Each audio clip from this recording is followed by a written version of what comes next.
We would be honored if you would join us. All right, everyone, welcome to another episode of Dungeon Crawlers, where we are surviving.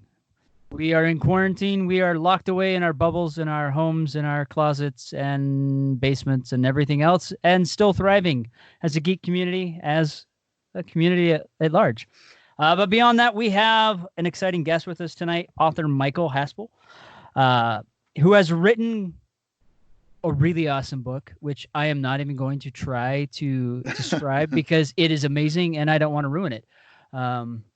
So welcome to the show. Yeah, I know you've been on the show before, but I think it's always been, I've always spoken to you while we're at conferences. It's never been a full-blown show before. Yeah, that's true. Yeah.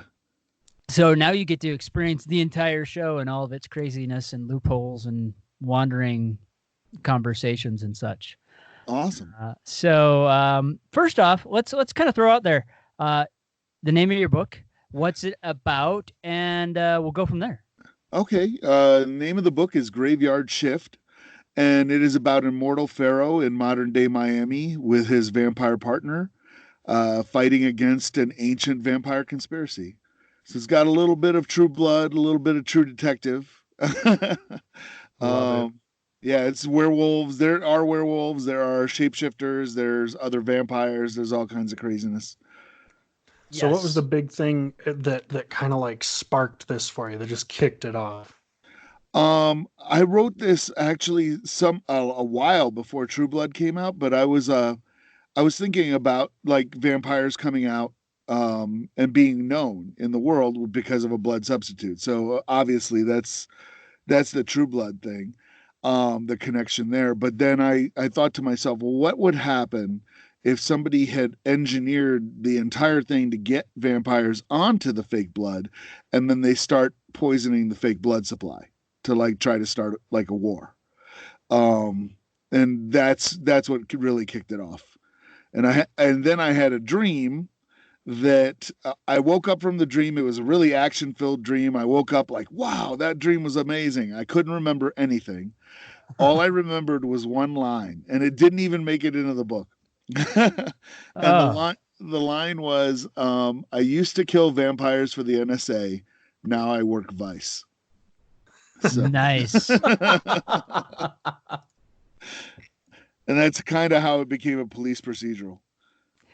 You need to somehow find a way to get that in there in another book. That is an awesome line. But I had a very similar experience where I woke up, writing my first book, and I had the first line in my head, and I'm like, the whole book has to be around that. Mine still got to stay in the book, but yeah, it took that one line, and that's where the rest of the book came from.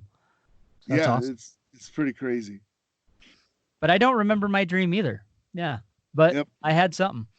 So, like we mentioned, Mike is a huge gamer, and we've been talking a lot about gaming stuff lately.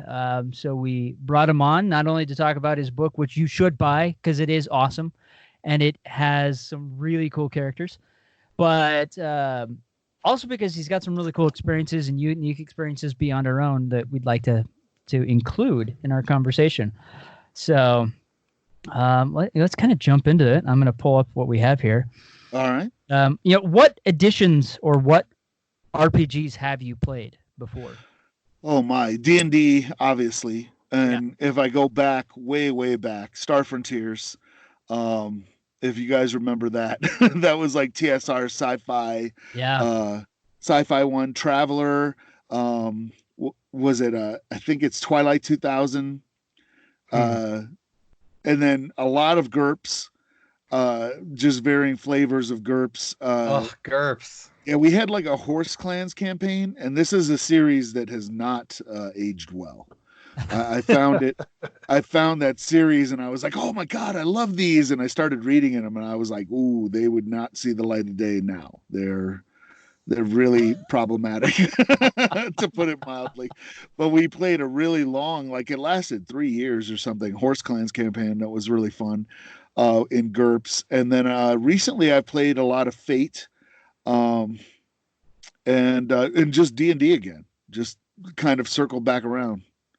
Loving it. Yeah, it's really interesting to observe how games have evolved, especially now that the internet exists, and so we can access all of this media, all this written record that maybe may not have been available in past generations, to see the way that we are evolving culturally. Yeah. Yeah, it's really. Oh, and of course, I can't. I'll catch trouble if I don't mention this. Warhammer 40K, Rogue Trader, and the whole Inquisition and all that stuff. I've played those games too. The old Fantasy Flight ones. I haven't played the new Wrath and Glory version, but the Fantasy Flight versions I did play those. Okay. So, how has playing these various games over the years impacted your ability to write as a writer? Because I'm sure it's for me it played a part. Has it played a part in your storytelling ability? Oh yeah, absolutely. In fact, the one example I can throw out that's just perfect is I had a scene where my hero in Graveyard Shift is an immortal mummy. I say pharaoh because when I say mummy, people imagine all the wrappings and everything, right? And he's not like that. He can pass for human. So, but he's, because of that, he's kind of immortal. He's very hard to damage. And he went in. I have a scene where he goes in to take out these bad guys in a bodega, and he just went in and handled business. It was just really easy. And my critique group was like, "Well, this was a cool scene, but it completely lacked tension. It didn't why did it matter? It's kind of like Superman going in there. It doesn't matter."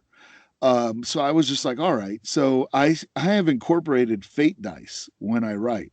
And when I'm not entirely sure what's going to happen, I go, well, I'm just going to roll some fate dice, 4 fate dice, and figure out what's going on. So and that way I don't need a whole system and stats and everything.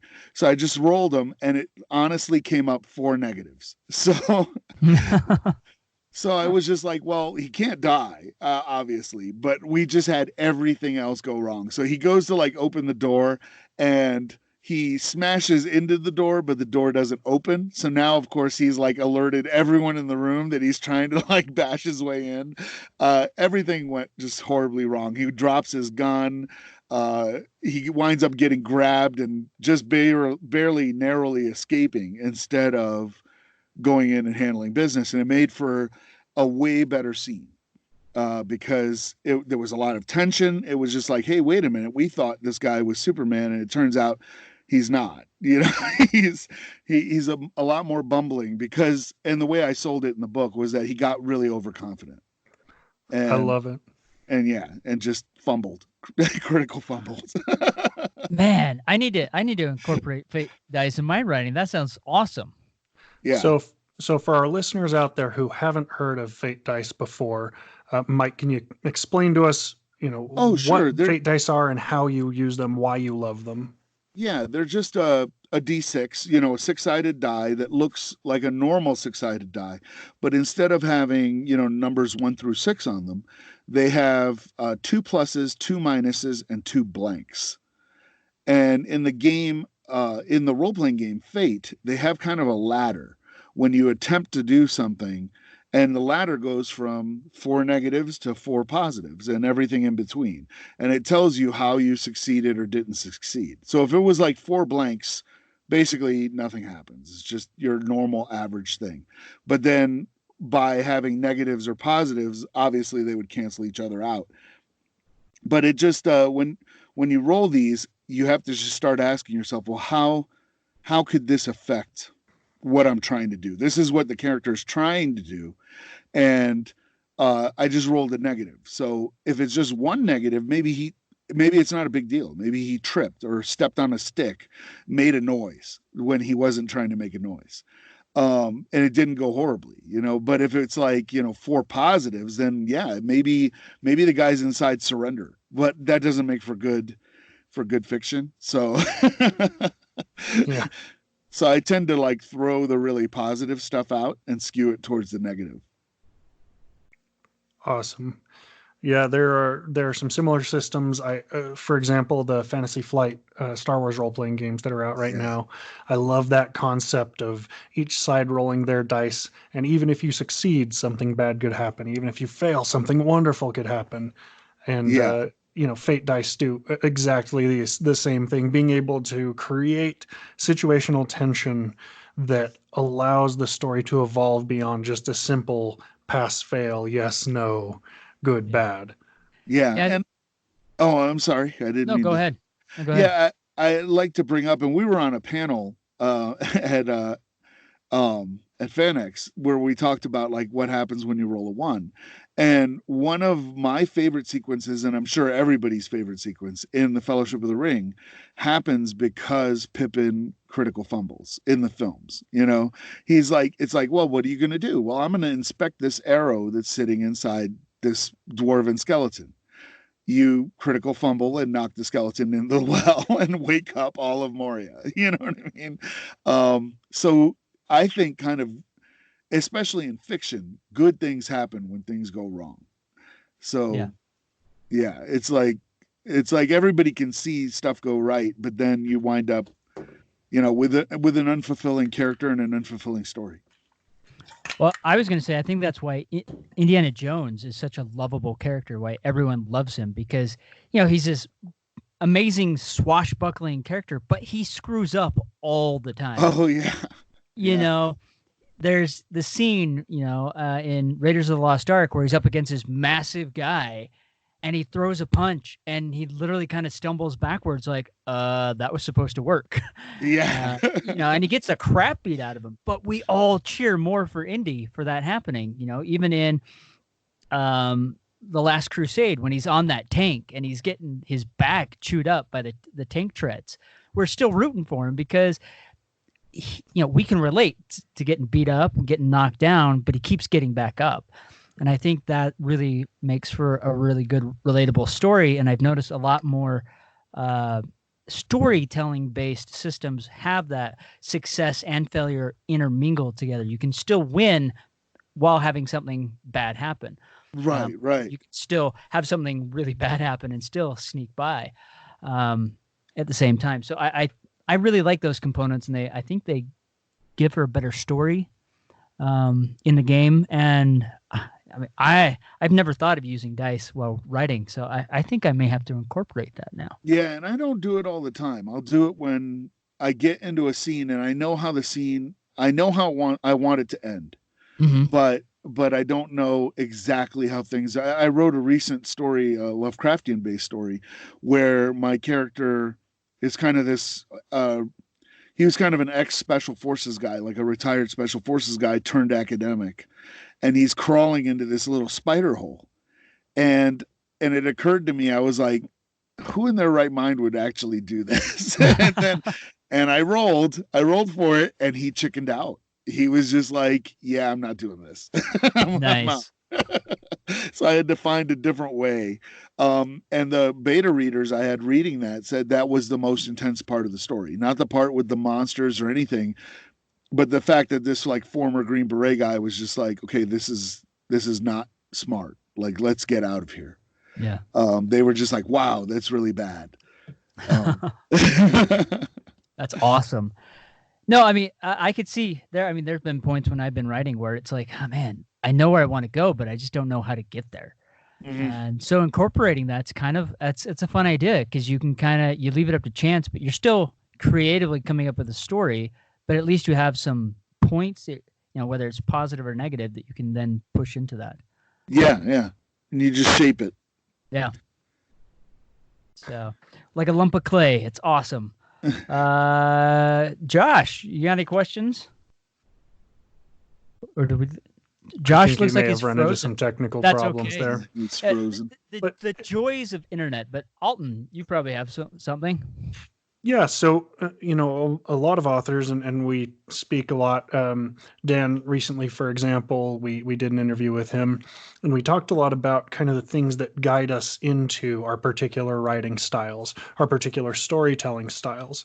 And what are some of the key influences for you that you feel have enabled you to have a better voice as a writer and to tell more compelling stories? Ooh, wow. Yeah, that's tough. I would definitely say Tolkien. He was like just a massive, massive influence. Even when Tolkien's not an influence, it is because a lot of the stuff I grew up reading was, you know, Dragonlance and all the D&D books and stuff like that. So so that shadow of Tolkien hangs over. But when I write fantasy, and I have tried to write fantasy, I try to intentionally steer away from the Tolkien-esque kind of elves, dwarves, stuff like that.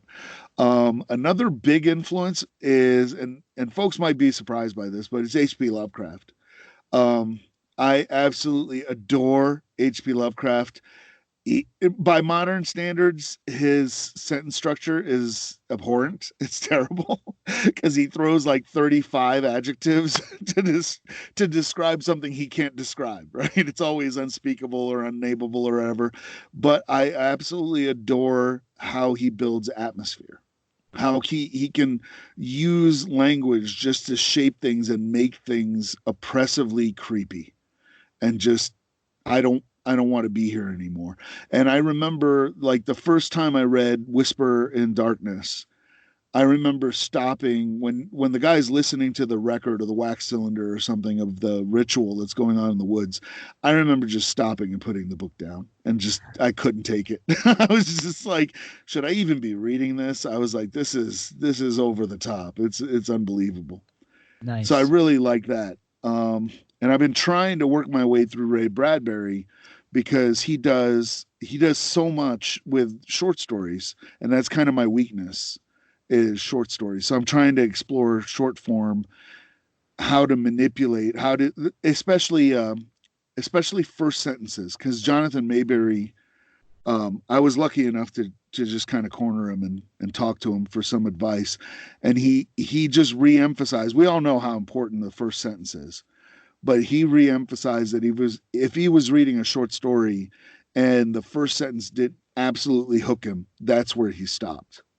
He didn't give you a paragraph, he gave you a sentence. Oh, wow.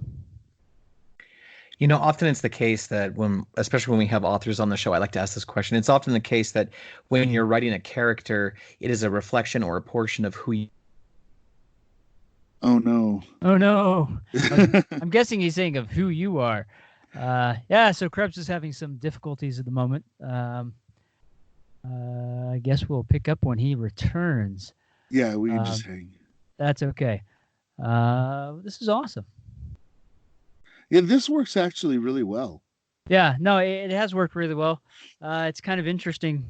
I think everyone's on Skype right now, collecting with one another. Yeah. So I might have to restart my system. Do you guys mind if I lead in that question again? No, go not ahead. at all. Yeah, go for it. I'm going to clap.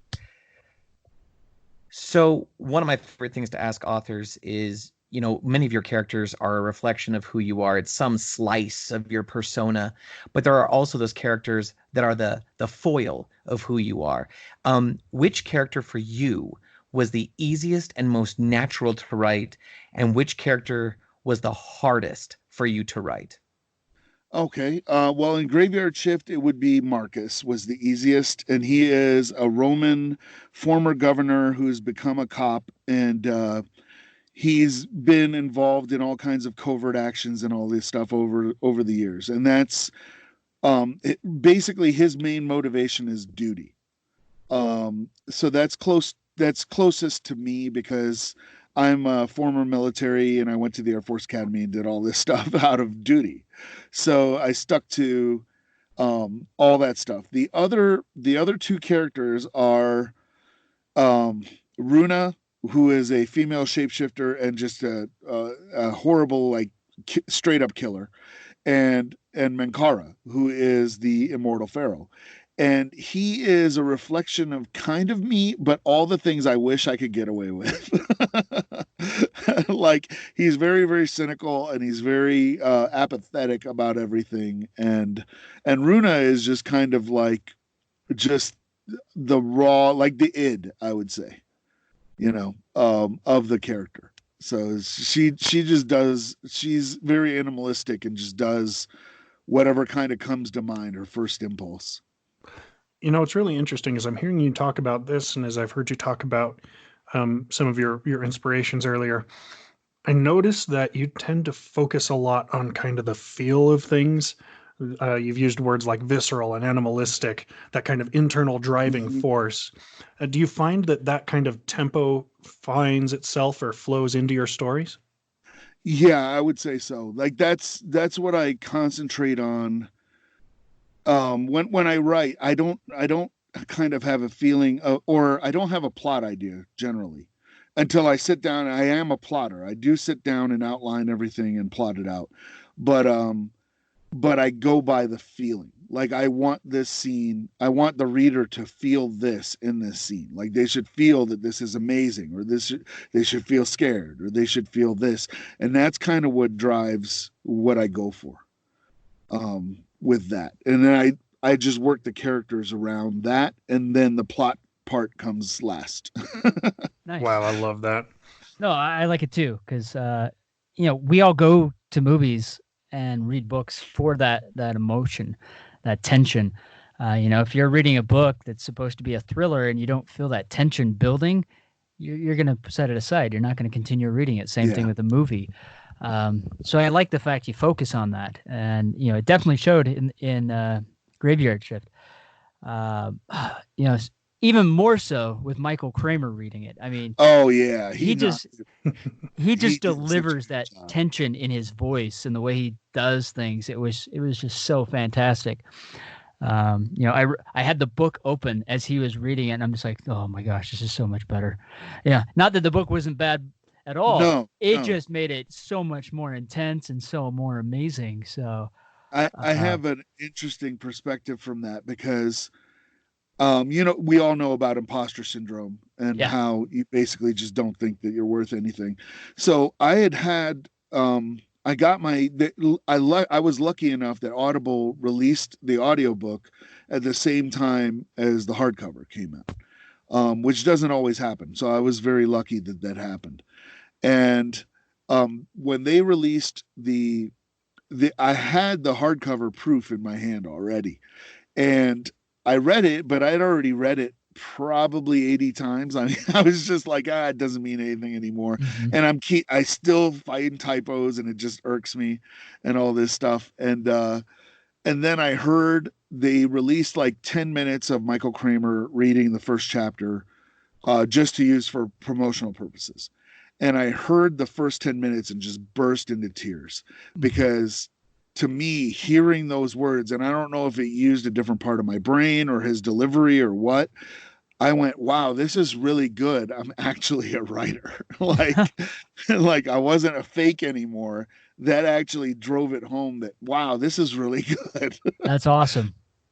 Yeah, that shift from feeling like an imposter to finally feeling like, wow, I am actually a writer it's a fantastic feeling. But everyone has it differently. Just like everyone arrives to being a writer differently. So I mean, hearing him that first chapter, just the starting of the book, just amazing. And what was really cool about it is I didn't get to give him any like instruction. Oh, wow. So, So I was just like, I had put together this whole thing and I was waiting for Audible to contact me so I could say, well, this is a pronunciation guide and this is how I kind of want it to sound.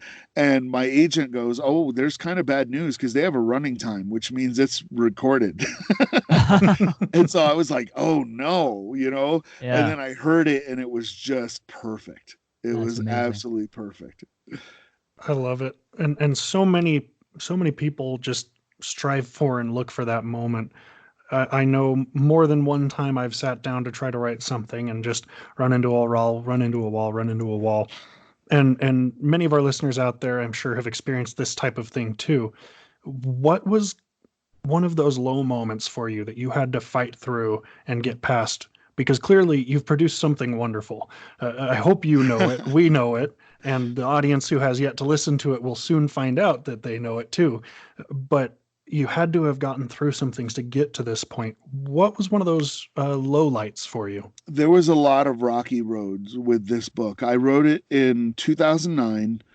And what's crazy is I quit my day job to write this book. And I just said, hey, I'm going to do this and it's going to be awesome. And I'm going to be this huge success and I'll be Kevin Anderson in 2 days, and I won't need any money. And that was a harsh wake up call. So I wrote the book, and I went to.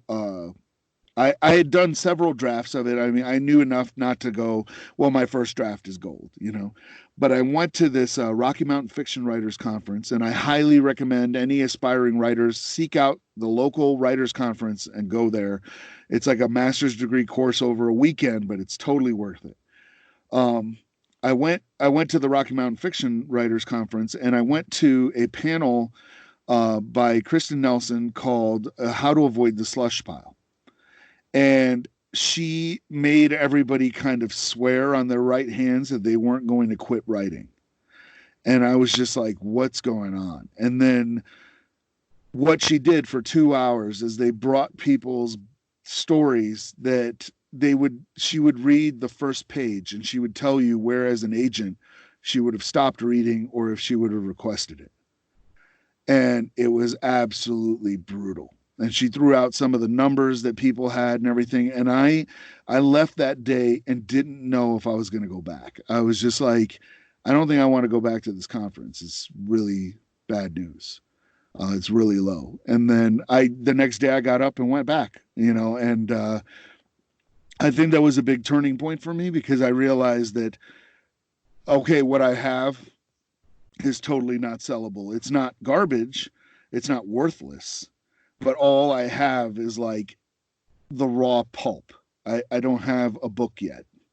I just have a collection of like wood pulp with some words on it.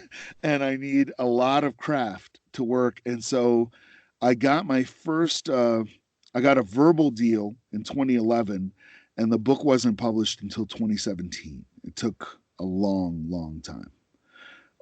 And throughout all that, there were a lot of ups and downs. I wrote some other books that didn't get picked up, that I'm trying. Some of them I will revisit. Others I read and I was like, oh, I totally understand why this didn't get picked up. It just doesn't work, and it's not even worth like polishing. It's just, okay, well, that's a trunk novel now. No one will ever see that one.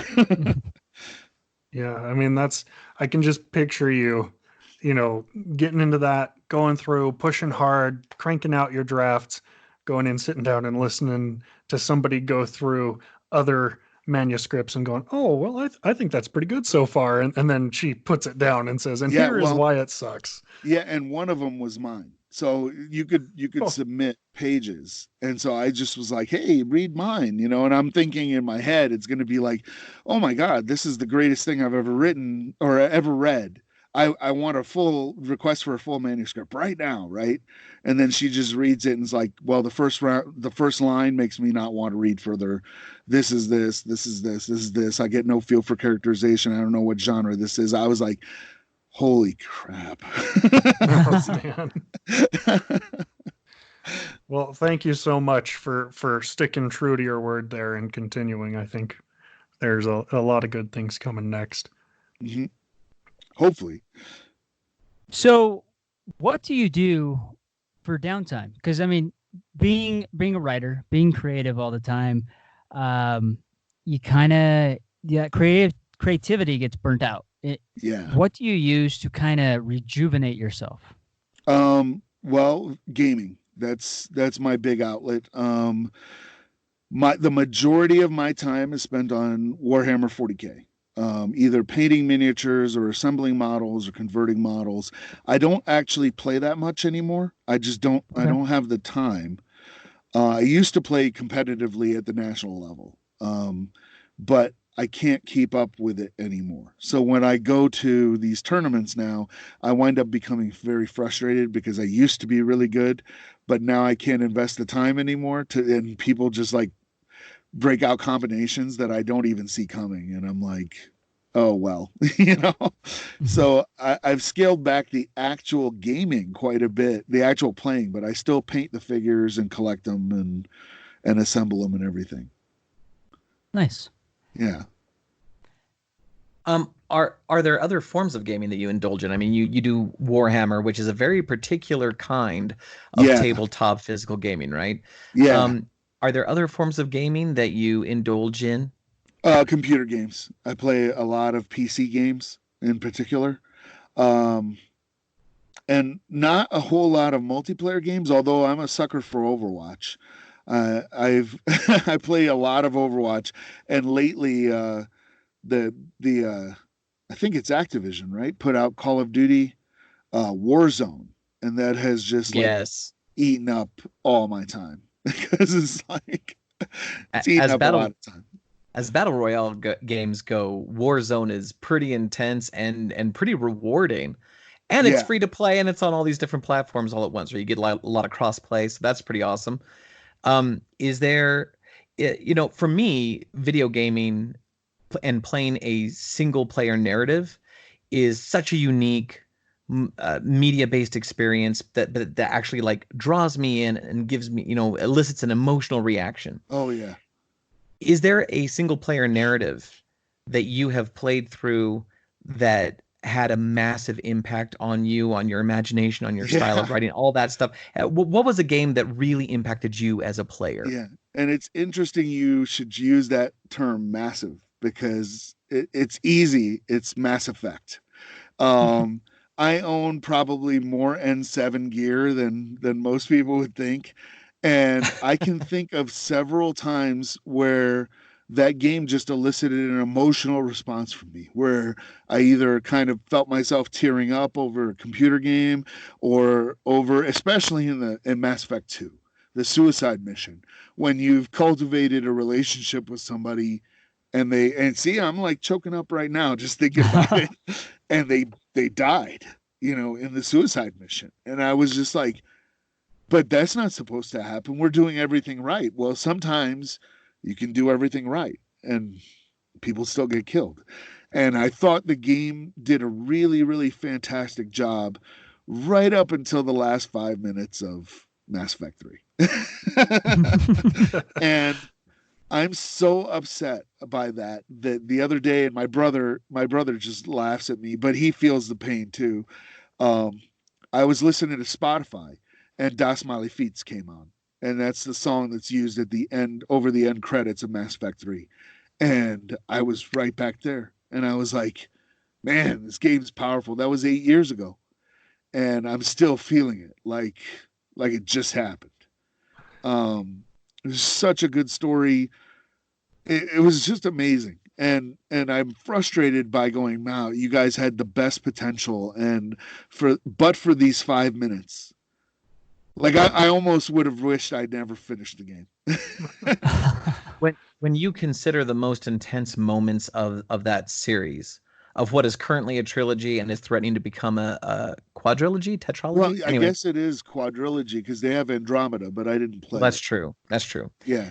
When you consider the most intense moments, the ones that impacted you specifically, have those moments or have those experiences worked their way into your narrative, into your work?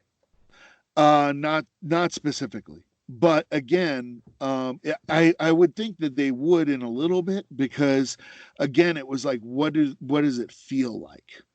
It wasn't just like on the whole Krogan cure sequence, with the Turians and everything like that. I was just like, I mean, half of it is a cutscene, and you're just like holding your breath, going, what? Like, this is that cutscene is better than the finale of whole other games, but it's because of the emotion. It's because of the feeling, not because of the of the graphics or the effects or the explosions or whatever. It's because you cared about these characters, and they tugged at your emotions. They played with your emotions, even when you can recognize the tropes. And you can go, oh, this Rachni Queen trope, I know where this is coming from. I know where they stole that from. You know what I mean? And Orson Scott Card might want a word with them. But but it just feels, it's the feeling of it, and it's kind of the same with Overwatch. I was a player of Overwatch for about a year and a half. And people are going to think I'm stupid, before I found out that there were comic books and stories that were behind the characters. So I was talking to a friend of mine and they were talking about Tracer and they're like, oh yeah, Tracer's this and this and this. And I'm like, how do you know all that stuff? Like, that's not in the game. And there's all these videos on YouTube. I was like, well, they're fan made or no, they're made by Blizzard. And I was like, what? And like went down a huge rabbit hole. But these stories they pull at the emotion and they do it in 5 minutes. The ones I would recommend to listeners is go seek out the Overwatch Reinhardt video and the one with Bastion. The one with Bastion is, I think, better than most stuff Pixar puts out. And it's like 5 minutes long. It's 5 minutes long. That's a glowing recommendation right there. Yeah. It's amazing. It hits all the story beats, hits the emotional tugs, everything. And you're just like, well, that lasted 5 minutes. It's unbelievable what they're able to do. So do you find, because I spend a lot of time in the gaming world, right? And do you find that you see parallels between story beats and game beats? Do you see kind of repeating patterns or rhythms, things that kind of drive both in similar ways? And if so, how do you tie those together in your head?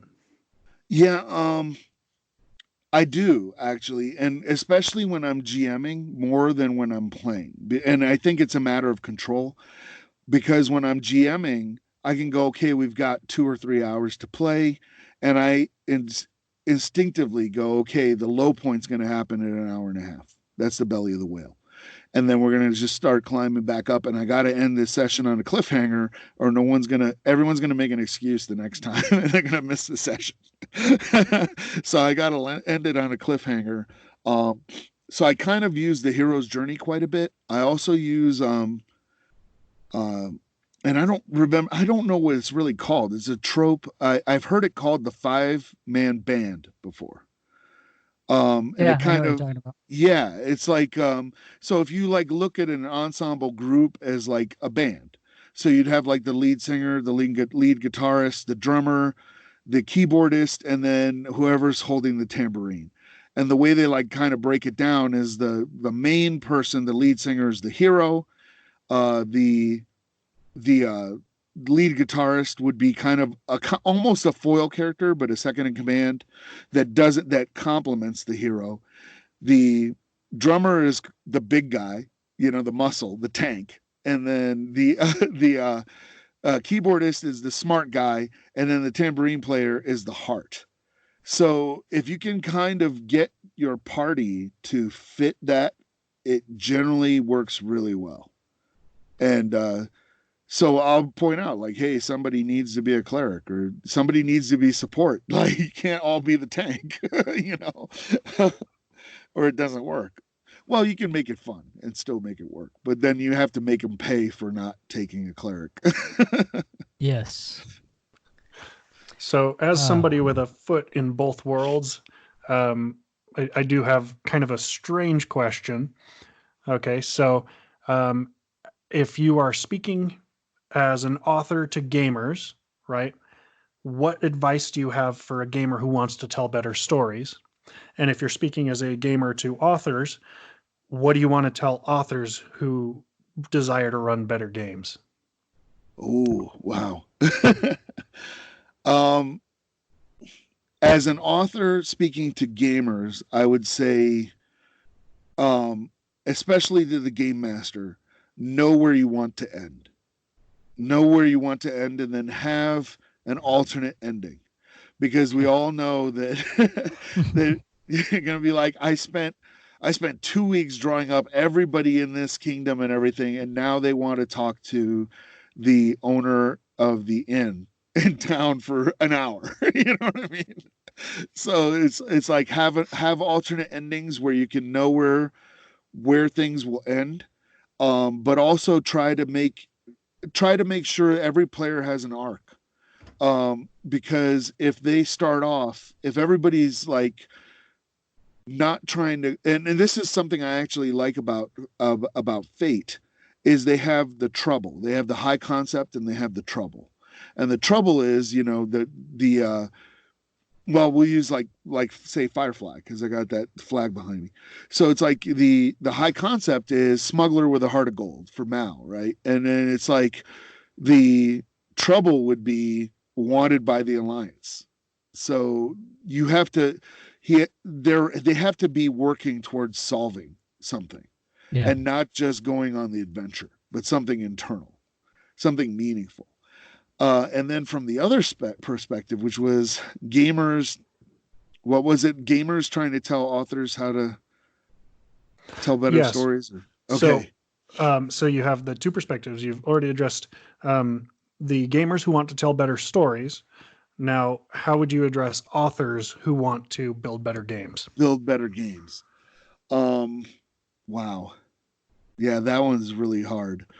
I would say to the authors, play more games, because I have read some supplements where you can be clear that this person doesn't know how the game is played. Yeah. They put out something and you're just like, yeah, they don't get it. So at least play more, especially RPGs and stuff like that, so that you know what it is and you're not just writing flavor text. You're actually writing something somebody can use. And those also have different levels. So some, the more advanced stuff may just need a prompt and your game master can go off of that. But some of the other stuff might be you need to like have the person almost read verbatim. So know what your target is, and then I would say play the game system a bit so that you know how it's going to work. Nice. Now, so Graveyard Shift is not in any way a role-playing game, but it should be. I mean, it is that amazing. But in the meantime, until it becomes one, as the author and as a game player, what are some game systems out there that you think would best complement being able to play your book or the setting of your book? I'm trying to think of the name of it. I think it's called Spies and Assassins or something. I'm not entirely sure. Do you know which one I'm talking about? I would recommend, honestly, GURPS. Okay. GURPS or Fate. If you have this old system sitting around, you could use Top Secret. Yeah, Top Secret. Because it is ultimately it's more than vampires and werewolves and mummies. It's more of a spy kind of thriller game with supernatural elements. Actually, Top Secret, they just re-released. Really? Yeah. The original Merle, what's his name? Man. I remember we interviewed him a while back. They actually re-released it. They got the licensing from TSR and everything. Merle Rasmussen, that's his name. Yeah. I'm gonna need to go check that out because I used to love that. I will have to send you the link once I find it. But yeah, they brought that back, so that would actually be a really cool setting for it. Yeah. Is the game that you were trying to think of earlier? Is it called Ninjas and Super Spies? Yes, that's it. So you just hit me in the center mass because Ninjas and Super Spies is made by Palladium. Oh yeah. Oh yeah. Josh I love is a huge Palladium. Obviously, all that, the Pathfinder, Starfinder, all that stuff. I adore. I haven't played Starfinder though. I want to. It's like every time somebody's like, "Oh, let's play this," they wind up using like Traveler or something, something different. Nice. Okay, well, I mean, all good suggestions. Kind of circling back because we're slowly running out of time, but Graveyard Shift, it's available now. It's on audio book. We've already talked about that. Michael Kramer reads it. If you have no clue who Michael Kramer is, you probably do because he's pretty much read every Brandon Sanderson novel to date. Fantastic reader. It's hardback and ebook.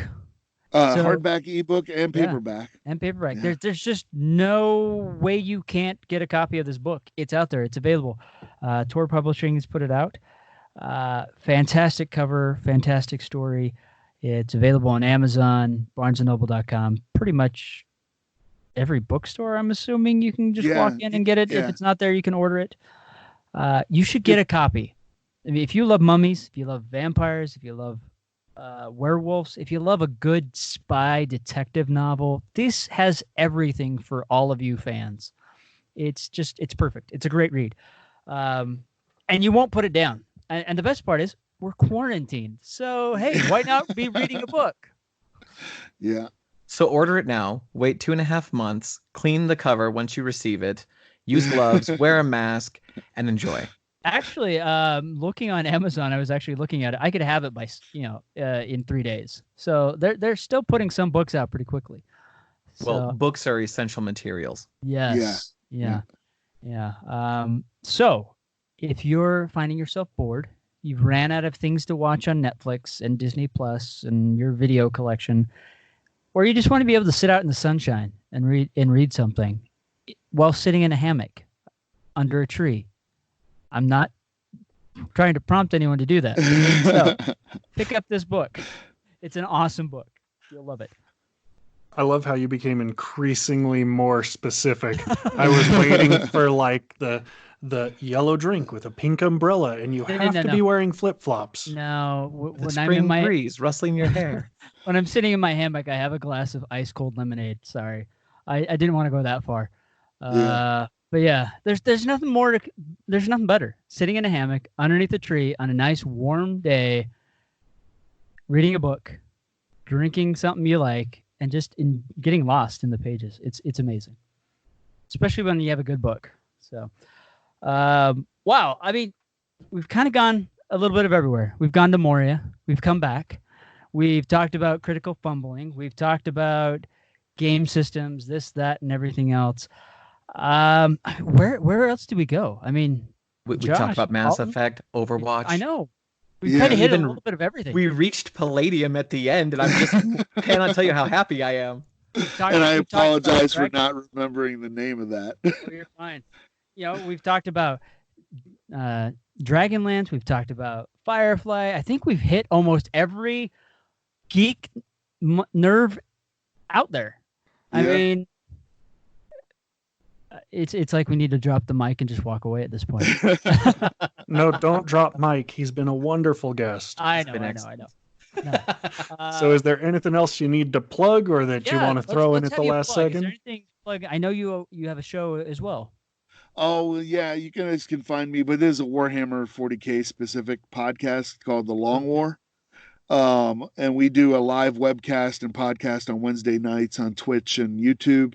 And then I have my own kind of storytelling podcast called QFD, Quantum Froth Dispatches. That's what it stands for. And there's a whole story behind that. But I do deep dives on nerd movies like Conan the Barbarian and Star Trek II, The Wrath of Khan. And right now, what we're kind of exploring in our first season, and when I say we, it's just me. I don't know why I say we. But we're exploring in their first season is what was in the water in 1982. Because in 1982, we got like The Thing. We got Blade Runner. We got Star Trek II, The Wrath of Khan. We got Cat People. We got Conan the Barbarian. We got like a slew of movies that are now considered classics. E.T. is another one. So it's like, what was going on? What was happening in the zeitgeist that gave us these movies that now they're kind of starting to resurface, but we're seeing them because the filmmakers of today are remembering the films that they loved when they were young. So that's why we're getting Stranger Things and the new series that's on Amazon that I can't remember the name. Tales from the Loop. Yes, Tales from the Loop, and Guardians of the Galaxy. That's very much rooted in that time, and everything. So it's like, well, what was going on, and I don't really have an answer. It's just kind of me just exploring different things, and so I've got one coming up that I'm starting to record now about my favorite film of all time, which is Raiders of the Lost Ark, which did not come out in 1982. It came out in 1981, but I'm cheating because it was re-released in 1982. So I'm like, it counts. Well, no, I mean, I'm just looking at stuff, like Beastmaster came out in 82. We have The Secret of Nim, Dark Crystal. Yes. Yeah. I know this doesn't fit the theme, but even The Best Little Whorehouse in Texas with Burt Reynolds and Dolly Parton came out in 82. It is memorable. Swamp Thing, Death Wish, Steve Martin's Dead Men Don't Wear Plaid. Yeah. Classic. Sword and Sorcerer. There is this really amazing list of movies that came out in 82. The Man from Snowy River. This just keeps going on. The Toy. Yeah. The Toy. With Jackie Gleason and Richard Pryor. Night Shift with Henry Winkler. Yeah. The list just keeps going on. Tootsie. Who can get Tootsie with Dustin Hoffman? It's kind of amazing when you think about it. Fast Times at Ridgemont High. I can keep reading. There's just a slew of them, and you're just like, wow, what happened? As opposed to now, well, and it's going to get worse, I fear, but now everything's a sequel or a franchise. Yeah. Or a reboot. Or a reboot. Yeah. Yeah, I feel like we've kind of gone away from creativity, especially when it comes to movie. I think we've kind of talked about it a little bit here and there. It seems like Hollywood has turned from making great movies and telling great stories to what puts money in our pockets. I was reading an article the other day, about Sean Connery, and one of the deciding factors that had him retire and walk away from being an actor was he's like, there just isn't any more good stories coming out.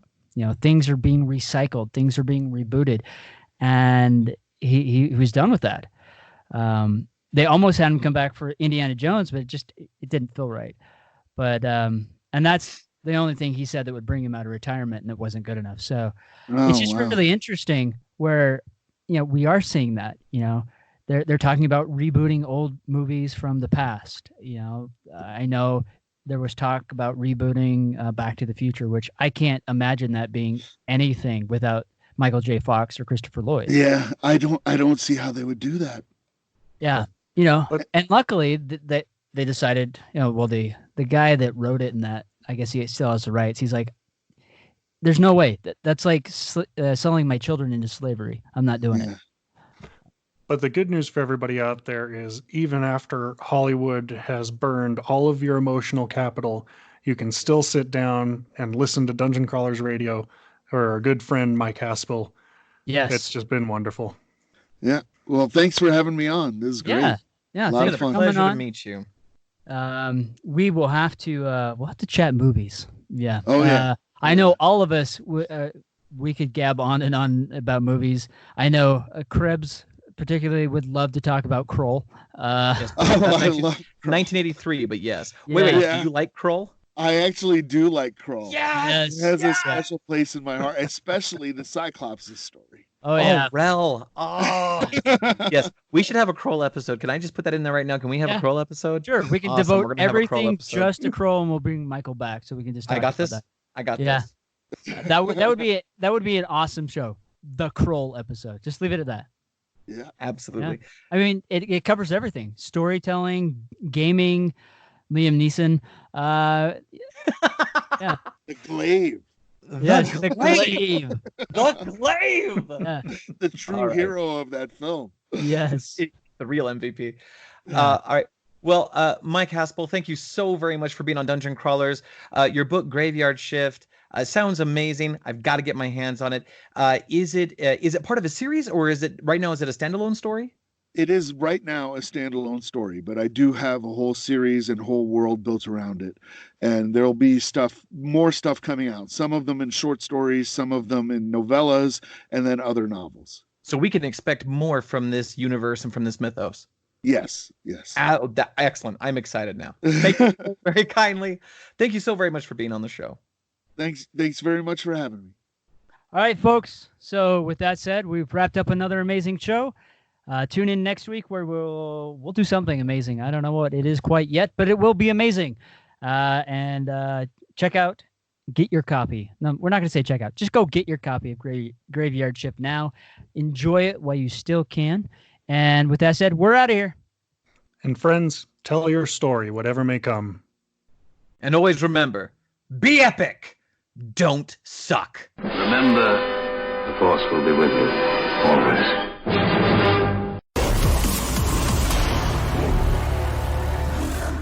Dungeon Crawlers.